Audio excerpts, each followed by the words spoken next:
Cette semaine, des vidéos virales sur TikTok montrent des usines chinoises affirmant produire en direct des articles pour les plus grandes maisons de luxe, invitant les consommateurs américains à acheter directement à la source pour contourner les nouveaux tarifs douaniers imposés par Trump. Dans ces vidéos, des prétendus fabricants affirment produire des sacs Hermès vendus plusieurs milliers de dollars, des sneakers Nike ou même des leggings Lululemon pour une poignée d'euros seulement en Chine, avant qu'ils ne soient rendus à prix d'or en Occident.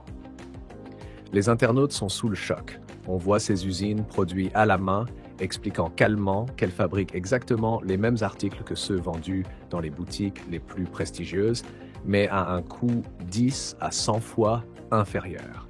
Certaines vont jusqu'à accuser les marques de mentir, affirmant que le fameux « Made in Italy » ne serait qu'une façade destinée à tromper les consommateurs. Alors forcément, une question revient sans cesse. Pourquoi payer 3 000 € un sac quand on peut l'avoir pour 90 directement depuis l'usine? Mais derrière cette apparente révélation se cache un piège bien plus complexe. Oui, certaines marques comme Zara ou H&M produisent bel et bien en Chine, surtout leurs produits d'entrée de gamme. Mais Hermès, Louis Vuitton, Dior et d'autres maisons de haute couture. La réalité est tout autre. Ces marques continuent de fabriquer leurs pièces emblématiques en France, en Italie ou parfois en Europe de l'Est. Elles évitent soigneusement la Chine pour préserver leur image de marque, car un Made in China peut être catastrophique en termes de prestige. Alors ces soi-disant usines Hermès qui apparaissent sur TikTok, dans la très grande majorité des cas, ce sont des vendeurs de contrefaçon et des faux producteurs qui manipulent le public en mélangeant quelques vérités à beaucoup de mensonges. Et cette vague de contenu n'est pas arrivée par hasard. Elle survient juste après l'annonce des nouveaux tarifs imposés par Trump contre les importations chinoises. Ce n'est pas une coïncidence, c'est une contre-attaque, une campagne de propagande déguisée. Un message simple, percutant qui se répète. Vos marques vous volent, votre gouvernement vous écrase avec les taxes, venez acheter chez nous. C'est pareil, mais en moins cher. Sauf que non, c'est pas pareil. Ce n'est pas la même qualité ni la même origine, et surtout ce sont des faux.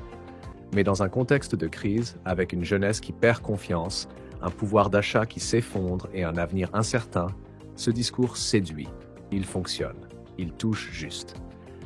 De son côté, Pékin sait exactement comment utiliser ce type de levier. La contrefaçon, elle la contrôle. Parfois, elle réprime. Parfois, elle laisse faire. On se souvient tous de la fermeture de Panda Boy, cette immense plateforme de faux produits démantelée par les autorités, avant que d'autres prennent le relais dans l'ombre. Aujourd'hui encore, TikTok regorge de vendeurs de faux, en live, en shop, en livraison directe, et ils ne risquent quasiment rien. Les colis sont sous-déclarés, les douanes ne voient rien, il n'y a ni TVA, ni taxes, ni droits de douane.